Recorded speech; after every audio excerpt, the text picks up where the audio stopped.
I'm gonna film doing this. That way, if I screw it up, you guys get to see it too.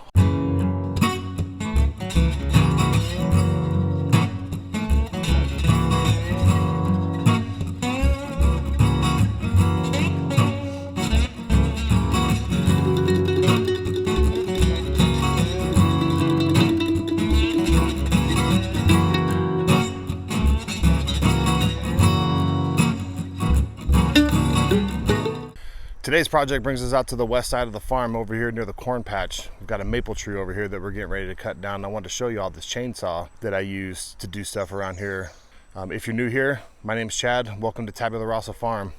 This chainsaw that I use is a Greenworks Pro. It's a battery powered electric chainsaw. I know a lot of people have a misconception about electric chainsaws, and I'm going to show you today that I'm not sure this thing will take down super huge trees, but it has taken down every single tree I've asked it to do, and this one here is going to be no different. It's not a very large tree. It's only probably 8 inches in diameter, maybe. This is an 18-inch electric chainsaw. It's made by Greenworks. It's called a Greenworks Pro. I bought this off of Amazon. I use Greenworks Pro's products for a lot of different things. My weed eater, my blower. I had a snow blower when we lived out west. Things like that. I love the 80-volt line that they have. This chainsaw here is no different.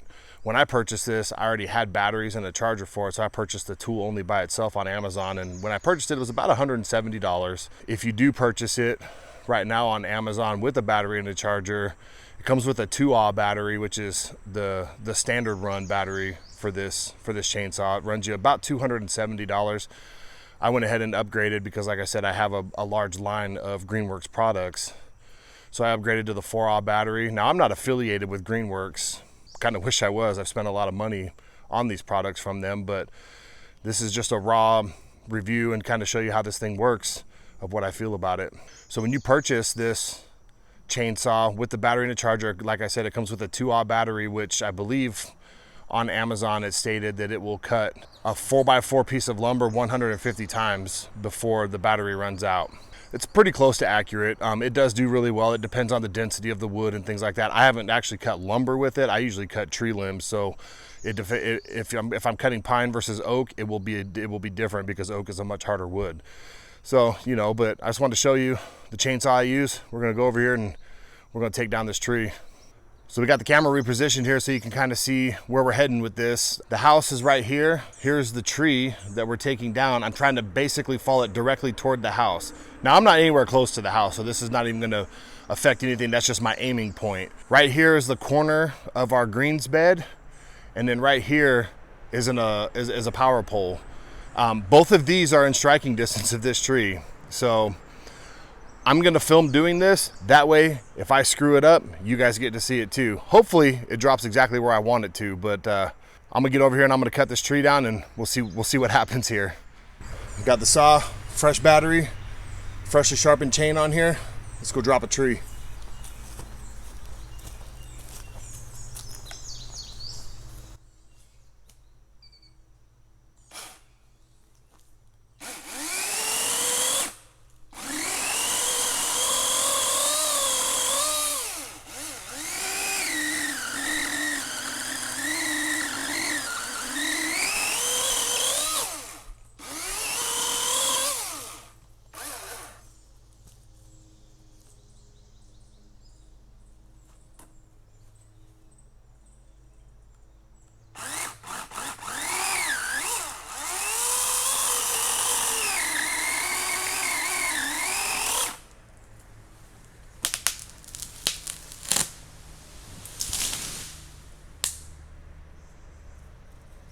It don't get any more beautiful than that. Dropped it exactly where I wanted to put it.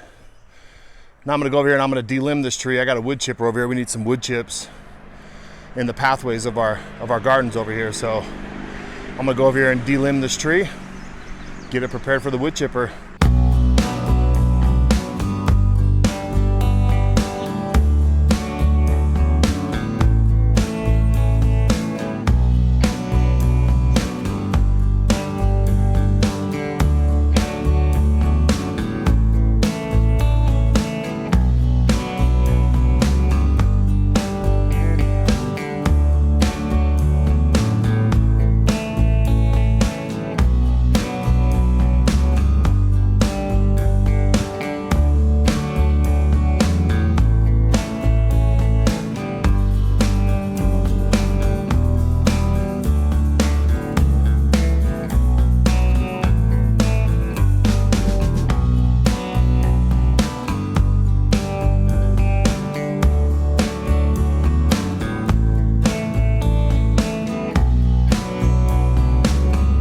All right, we got a pretty good pile of limbs here.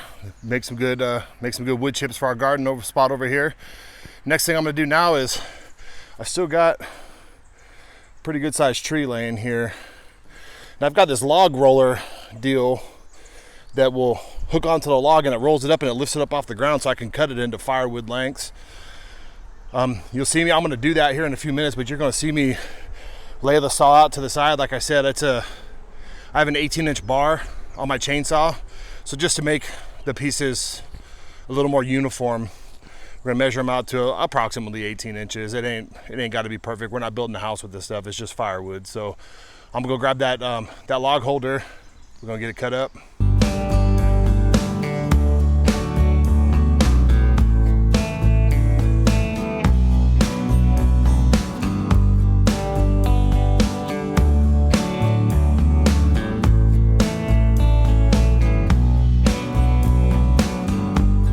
All right, while I'm doing this, I'm gonna grab a piece of the wood here. This is how big around the tree was. This is where I made the cut when it fell. It's about as big as my hand. I mean, again, it's not a super huge piece. We've got some trees over here that are much bigger than that I've already taken down that were a lot bigger than this one. This just happens to be the one I was taking down today and I wanted to show y'all. So I'm gonna get back to finishing this all up and get it all cleaned up, get this wood stacked up. All right, y'all, we got it all cleaned up here. Take a look. That's where the tree was laying. It's gone. There's just a few leaves and things left over, but we'll just leave that and run that over with the lawnmower. Here's the pile of limbs. We're gonna let this sit for a little while and dry up. Once it dries, the leaves will fall off a lot easier and I can chip just the wood, because I only want wood chips in these garden beds. I don't want many leaves in there because the leaves and the wood chips will counteract each other and they'll break down and they'll start composting, and I want the wood chips to stay a little more intact for longer. So I'm gonna let these dry up and we'll shred them and put them in the compost pile. But over here, here's the pile of wood we got here off of that tree. Pretty good little pile. I mean, we don't have a fireplace or anything like that, but we're probably gonna get a burn pit or something to come out here and sit and hang out for a little bit. But one last thing that we got left over here is this stump. Now, if you're watching my other video series on how to get rid of the black walnut stumps, this is not a black walnut stump, but I feel like it's gonna do the same thing. Plus, I need to get it down a little bit lower so I can just run over here with the mower. I won't have to mow around it. So what we'll probably do with this guy is do the burn barrel trick, like I showed you in the very first video of that series, how I'm doing that on another black walnut stump over here that seems to be working really well. So that may be the way that we're gonna do it from now on, but you know, I'm not sure. But anyway, that's all I got for y'all today. Appreciate y'all watching. Thanks to all the new subscribers that have showed up. We appreciate you. Leave us a comment downstairs here and introduce yourselves and let us know who you are and, I don't know, kind of why you're here. And if you got any ideas of things you want to see us do here, let us know. We appreciate y'all. Have a good day.